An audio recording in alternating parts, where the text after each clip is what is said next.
किसान साथियों राम राम। आशा और उम्मीद करता हूं कि आप ठीक ठाक हो।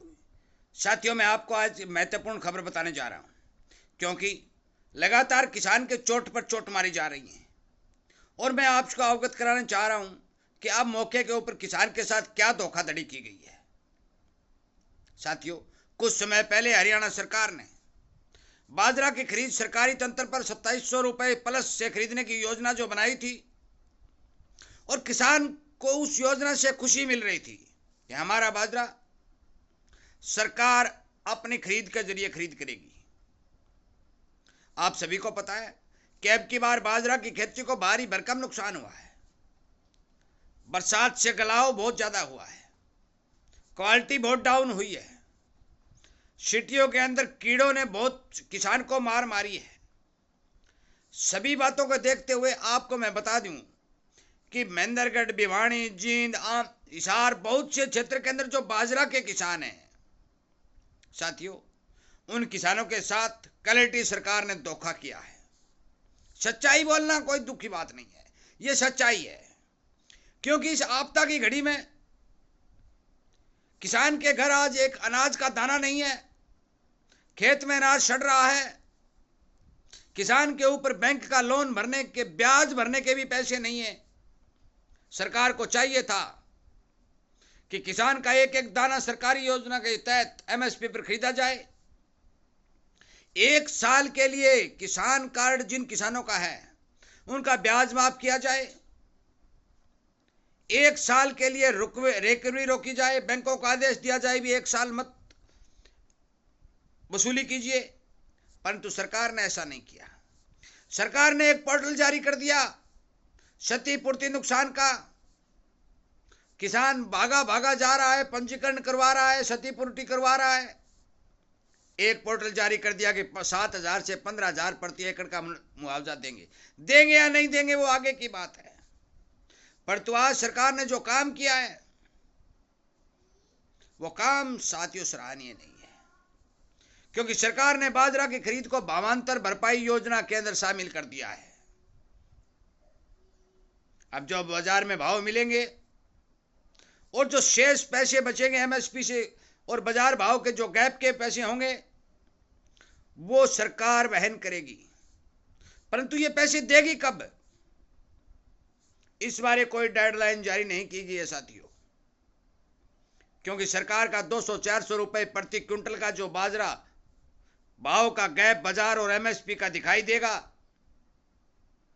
उस गैप को भरने की योजना को भावांतर भरपाई कहते हैं।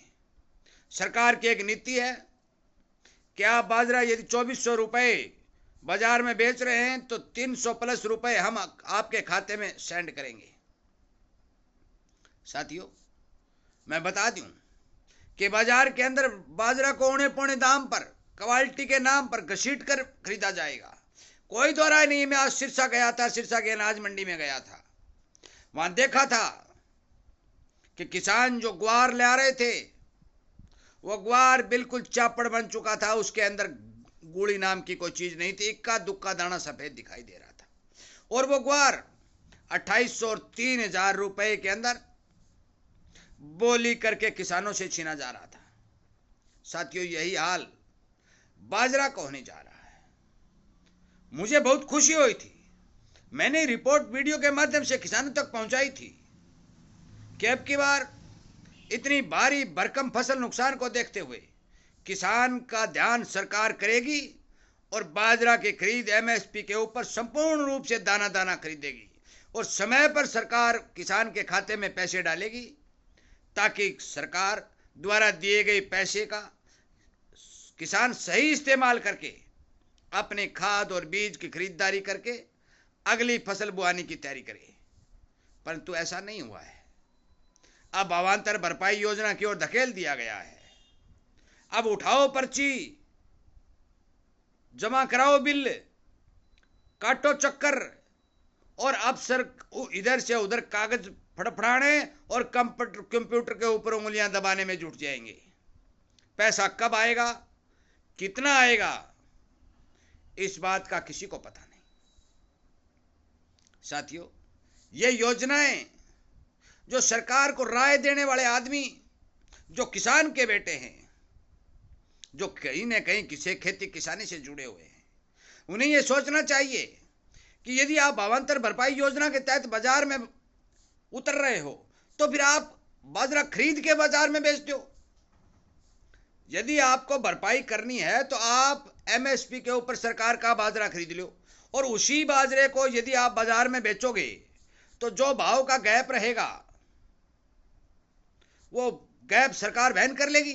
परंतु साथियों, ऐसा नहीं हो रहा है, ऐसा नहीं हो रहा है, क्योंकि सरकार की साफ मंशा है कि यदि एमएसपी पर हम खरीदेंगे तो समय के हिसाब से हमें पैसा किसान के खाते में डालना पड़ेगा, और यदि भावांतर भरपाई के हिसाब से चलेंगे तो जब मर्जी हमारे पास पैसा होगा, जितना भी होगा हम किसान के खाते में डालते रहेंगे, और किसान बैंकों, अधिकारियों, मार्केट कमेटियों और आड़ती और कमीशन एजेंटों के चक्कर काटता रहेगा। साथियों, ये स्कीमें इसी तरह की यदि सरकार लाती है तो मुझे तो बिल्कुल ही ये बात ठीक और किसान हित में दिखाई नहीं दे रही है। चाहे सरकार के नुमाइंदे कुछ भी मंच पर खड़े होकर कहें, चाहे लाल किले से किसान के नाम 1000 बार लेना शुरू कर दे, परंतु फिर भी आज देश की सरकार इतने भारी भरकम नुकसान होने के बाद किसान की ओर नहीं देख रही है। अनेक तरह के अड़ंगे हर एक जिन्स के भाव को दबाने के लिए लगाए जा रहे हैं। मैं ये बात कह चुका हूं, खरीदार और बिक्रीदार, किसान के खेत में जो अनाज पैदा होता है उस अनाज को कंपनियां, बिजनेसमैन या आम आदमी जो भी खरीद करके उसे प्रोडक्ट के रूप में तैयार करके बाजार में उतारता है, और उसका खरीदार आम जनता और गरीब जनता बनती है। सरकार की जिम्मेवारी बनती है कि इस देश के प्रधानमंत्री दोनों ही प्रकार की जनता के रखवाले हैं, तो दोनों ही प्रकार की जनता का हित ध्यान में रखकर यदि योजना बनाई जाती है तो बेचने वाला भी खुश होगा और खरीदने वाला भी खुश होगा। परंतु आज इस सिस्टम पर काम नहीं किया जा रहा है साथियों। आज पुरानी जो 75-77 साल की पुरानी नीतियां जो लगातार भारत के अंदर अपना घर जमा चुकी हैं, जो किसान को लगातार नुकसान पहुंचा रही हैं, उन्हीं नीतियों के ऊपर काम किया जा रहा है। एक योजना सरकार ने और दी कि हम समय के ऊपर पंजीकरण के हिसाब से किसान को खाद देंगे। आज भी सिरसा जिला में गया हूं, एक खाद की दुकान के ऊपर खाद के ट्रक खाली होकर डांग लगे हुए थे। खाद काफी थी, परंतु किसानों की भारी भीड़ वहां पर लगी हुई थी, खाद नहीं बांटी जा रही थी। दिन में 1-1, 2-2 कट्टे दे करके किसान को संतुष्ट कर दिया जाएगा। पूरा दिन धूप के अंदर बैठे रह करके, पूरा दिन पूरी तकलीफ झेल कर करके 1 या 2 कट्टा यदि डीएपी खाद किसान घर पर लेकर आता है तो किसी ने सोचा है कि उसकी आत्मा पर क्या गुजरती होगी। साथियों, मैं बार बार किसान हित की बात कर रहा हूं।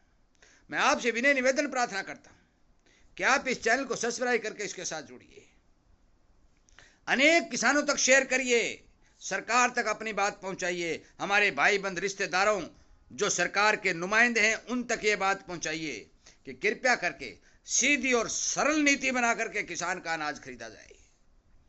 इन सभी बातों के लिए, शेयर करने के लिए मैं आपका धन्यवाद करता हूं और उम्मीद करता हूं कि आप मेरी इस बात को पूरा करने के लिए सरकार या सरकारी नुमाइंदों तक इस बात को पहुंचाने की कोशिश करेंगे।